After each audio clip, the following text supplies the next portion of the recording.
सूर्या जी कहाँ बैठे हैं? किधर बैठे हैं? बैठे जी। अरे तेजस्वी सूर्या जी बोलिए ना।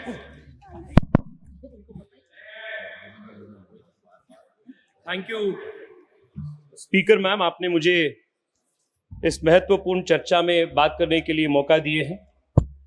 मैं सबसे पहले पहलगांव अटैक में जितने भी लोग के शहादत हुए हैं उन सब के प्रति मैं संवेदना व्यक्त करता हूं। उनमें 3 लोग कर्नाटका से थे और मेरे संसदीय क्षेत्र से 2 लोग थे। उन सभी परिवार के प्रति मैं मेरा संवेदना व्यक्त करता हूं। Madam speaker, operation Sindoor led by the Indian Army showed the world that no terrorist is safe anywhere in Pakistan. वो जहां भी हो भारत उनको ढूंढेंगे एंड भारत उनको न्यूट्रलाइज करेंगे. This was the resolve that Bharat सरकार under the leadership of Narendra Modi displayed during Operation Sindoor. Madam, operation Sindoor के जो मिलिट्री एक्शन था वो इससे पहले के सभी मिलिट्री एक्शन से बहुत फर्क है. इसमें और सबसे पहले this action was a new generation warfare, unlike all earlier warfares which were more conventional. In this we had foreign supplied drones, unmanned aerial vehicles, precision guided missiles, electronic warfare, a deceptive information warfare. ये सब चल रहा था.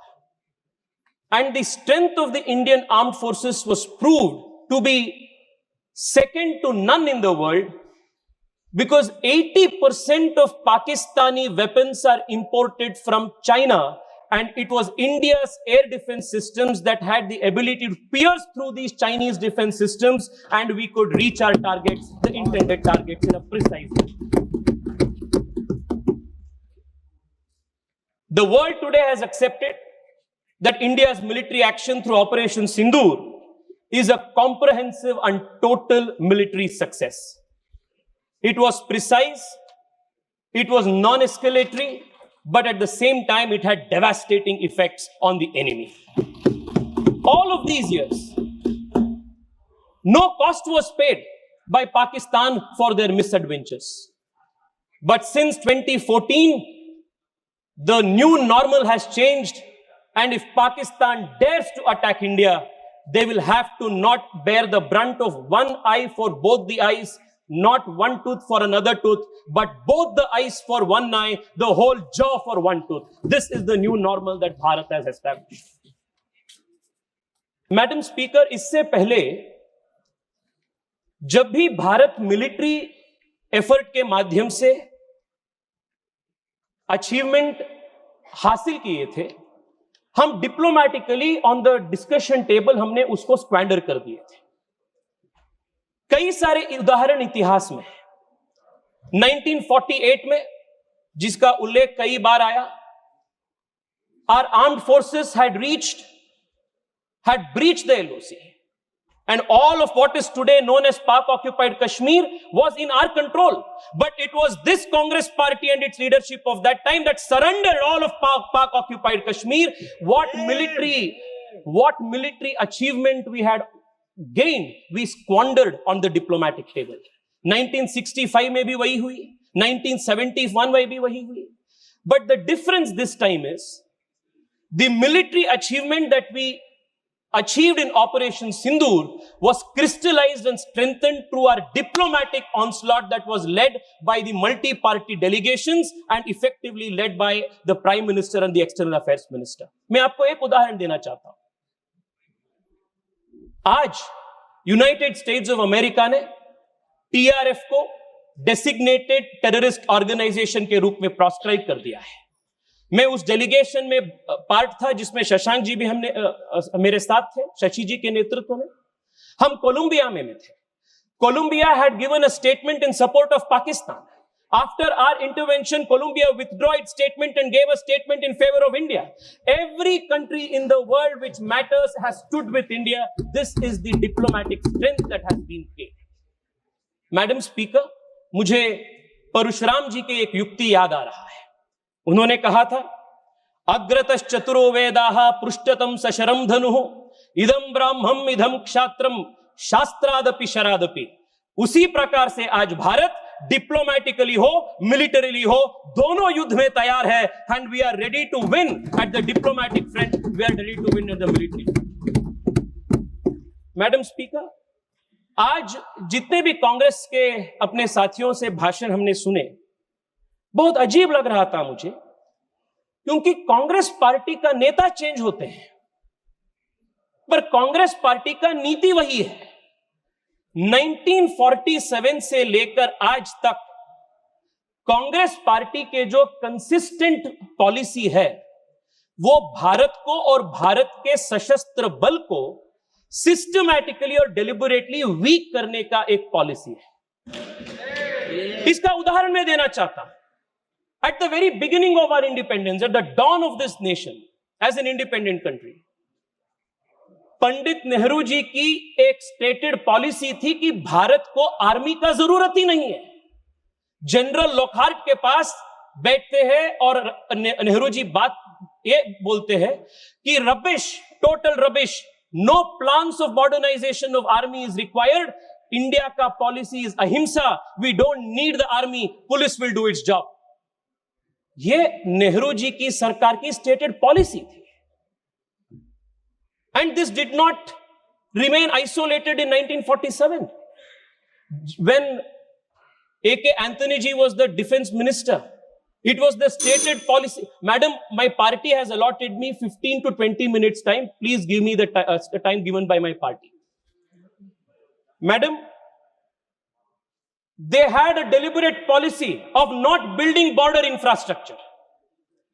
और देश के army में जाति गणने का काम भी कांग्रेस पार्टी ने किया था. और मैं बैंगलोर से आता हूं, और बैंगलोर के HAL हो, DRDO हो, ऐसे कई सारे इंस्टीट्यूशंस को डेलिबरेटली इन लोगों ने वीकन किए थे. 10 साल पहले HAL के पास ऑर्डर बुक्स नहीं था. आज HAL के पास 1 लाख करोड़ रुपए से ज्यादा order books make in India के नरेंद्र मोदी जी के मेड इन इंडिया के कारण के वजह से है. It was a deliberate consistent strategy to weaken the armed forces. Madam, Rafale की बात हो रही थी. The country remembers how the leader of the opposition in an extremely irresponsible fashion tried to derail the acquisition of the all-important Rafale, and they also tried to derail the acquisition of Tejas into the armed forces. If it was not for our defense minister Manohar Parrikar, today LCA Tejas would not have been a reality in this country. They had tried to kill all of these made in India defense projects.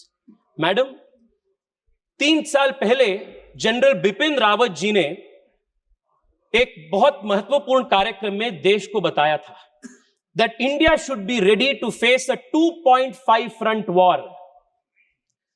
मैं आज इस देश को इस महत्वपूर्ण सदन से बताना चाहता हूं कि दिस 0.5 फ्रंट जो है, वो कांग्रेस पार्टी और इसके इकोसिस्टम है, जो भारत के अंदर से भारत को खोखला करने के लिए काम कर रहे हैं. और मैं बहुत जिम्मेदारी के साथ यह बात कह रहा हूं मैडम, और मैं तथ्य के साथ इसको प्रूव करूंगा. मैडम, आज कांग्रेस पार्टी ने टेररिज्म के बार इतना बड़े बड़े बात कह रहे, बड़े बड़े बात, but what has been the consistent policy of Congress party towards terrorism? Madam, एक ही उदाहरण देना चाहता हूं. 2004 में जब इनकी सरकार सत्ता में आई, what was the first step that they do? It was to repeal the POTA Act. 2001 parliament attack के बाद भारतीय जनता पार्टी के नेतृत्व वाली एनडीए सरकार अटल बिहारी वाजपेयी के नेतृत्व में देश को सुदृढ़ बनाने के लिए, टेररिज्म को खत्म करने के लिए, for the first time in this country we introduce a legislative framework. Madam, आप भी कांग्रेस पार्टी से आते हैं. I want to remind you madam, when Rajiv Gandhi, हाँ madam madam, when Rajiv Gandhi का ट्रायल चल रहा था, राजीव गांधी जी का ट्रायल चल रहा था मैडम, जब राजीव गांधी जी की डेथ की, टेररिस्ट से हुई डेथ की ट्रायल चल रहा था, trial court said we do not have exclusive terror legislations to prosecute. This was the state of affairs of this country. 2001 के बाद हमने पोटा कानून लागू की, पर आप सरकार में आते ही पहली चीज आपने पोटा को दुरुस्त किया, यू रिमूव्ड पोटा। और क्यों किया आपने? आपके वोट बैंक के कारण आपने पोटा को बंद किया, और उसके बाद 10 साल देश हर दिन टेररिस्ट अटैक रूटीन बन गया था देश में। मैडम, मैं आपको एक लिस्ट बताना चाहता हूं। अब देखिए, पोटा को खत्म करने के वजह से इस देश पे किस प्रकार की नुकसान। जुलाई 5, 2005 अयोध्या में राम जन्मभूमि में टेररिस्ट अटैक हुई, आपने क्या की? निंदा की। 2005 जुलाई 28 जौनपुर श्रमजीवी एक्सप्रेस पे बॉम्बिंग हुई, 15 लोग से अधिक लोगों का मृत्यु हुई, आपने क्या की? निंदा की। अक्टूबर 29 दिल्ली, दिसंबर 2005 बेंगलुरु IISc, फरवरी 2006 गुजरात अहमदाबाद स्टेशन में बॉम्बिंग, 2006 मार्च वाराणसी कंटोनमेंट स्टेशन, जुलाई 11 2006 मुंबई महाराष्ट्र ट्रेन बॉम्बिंग, 300 से अधिक लोग की मृत्यु हुई, मालेगांव महाराष्ट्र 2006, पानीपत हरियाणा 2007, हैदराबाद मक्का मस्जिद बॉम्बिंग 2007, अगस्त 2007 हैदराबाद में फिर से लुंबिनी गार्डन के गोकुल चाट पे बॉम्बिंग, लखनऊ में बॉम्बिंग, 2008 पे रामपुर पे उत्तर प्रदेश पे बॉम्बिंग, सितंबर में दिल्ली में करोल बाग पे बॉम्बिंग, 2008 दिल्ली में सितंबर 27 में बॉम्बिंग। इसे लिस्ट जाती रहती है। In just 10 years of the UPA government between 2004 and 2014, more than 8,000 civilians were killed because of terrorist attacks in this country. 8,000 terrorist attacks, civilians were killed. आपने NIA को वीक किया, आपने जो कानून था वो कानून को ध्वस्त किया, और सुनिए मैं बताता हूं आपको हमने कैसे NIA को मजबूत किया। Madam, it was this deliberate ploy of weakening this country from within by deliberately weakening the institutions of this country that led to 8,000 innocent civilians killed because of terrorist attacks. And this was also the position in Kashmir. Every Friday there were stole painters. Every Friday there was a plan for the next calendar of terrorist attacks.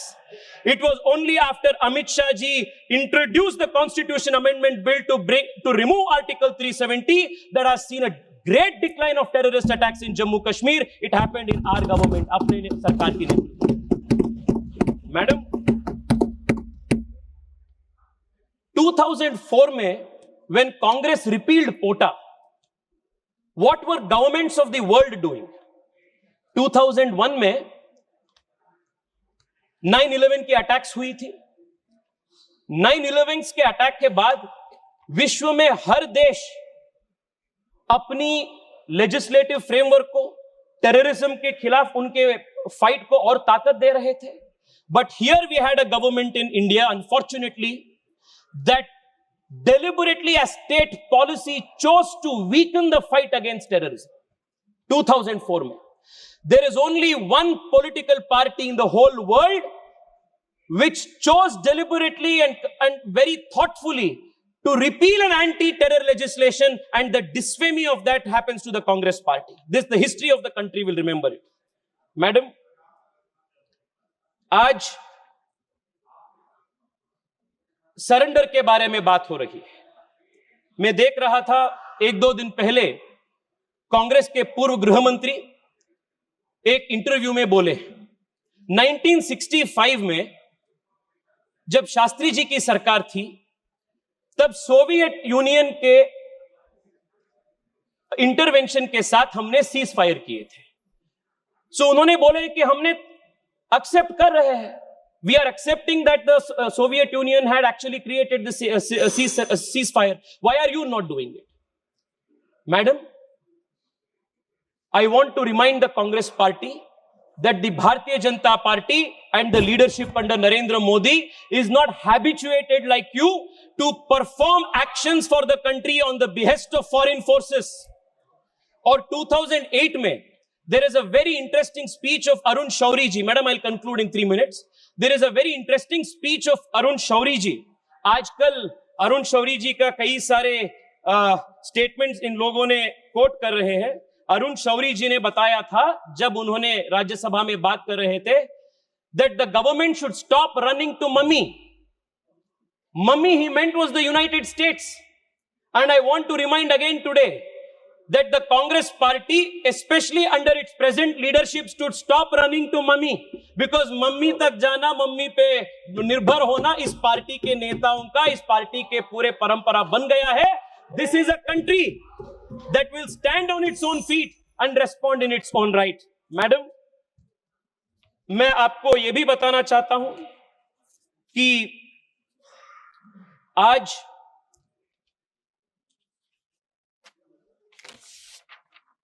देश के प्रधानमंत्री जी के foreign policy के ऊपर बहुत बड़ा question opposition ने उठा रहे हैं. And in a very shameful manner, in a very irresponsible manner, the leader of the opposition is using and coining the word surrender and surrender. Madam, मैं आपको बताना चाहता हूं, Narendra Modi ji is the defender of India and you are the surrendering forces of the country. Madam, आप 30 second दीजिए, मैं conclude कर रहा हूं. उरी अटैक जब हुई थी या बालाकोट अटैक जब हुई, हमने पाकिस्तान के अंदर घुसकर हमने मारे. Narendra Modi showed is the defender of India. आपने जब सोवियत यूनियन के दबाव में 1965 में आपने सीज फायर घोषित किए थे, you had surrender. That is surrender and this is defender. ये फर्क है. पीएम मोदी ने राफेल खरीद, हमने मैडम 30 सेकंड में, मैडम 30 सेकंड दीजिए प्लीज.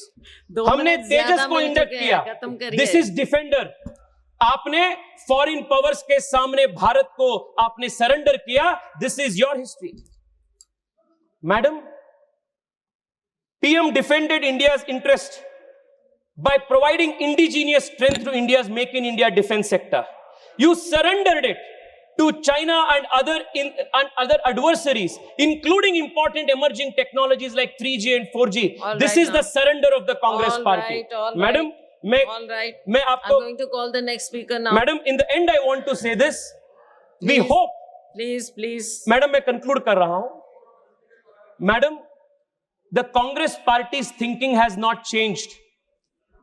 2001 में टेररिस्ट अटैक पार्लियामेंट में होने के बाद कांग्रेस पार्टी के पूर्व गृह मंत्री चिदंबरम जी ने कहे थे. Madam, 1 second, hear this out. He had said, Parineeti Shinde I will ji, give a benefit of doubt to Afzal Guru, Shinde ji, and I doubt if he was involved in the terrorist attack. And latest ಹಾಗೂ interesting ಸುದ್ದಿಗಳಿಗಾಗಿ boss TV Kannada ಚಾನೆಲ್ನ subscribe ಮಾಡಿ, ಹಾಗೆಯೇ bell icon press ಮಾಡಿ. ಇದರ ಜೊತೆಗೆ Facebook, Instagram, X ನಲ್ಲೂ miss ಮಾಡದೆ ಫಾಲೋ ಮಾಡಿ.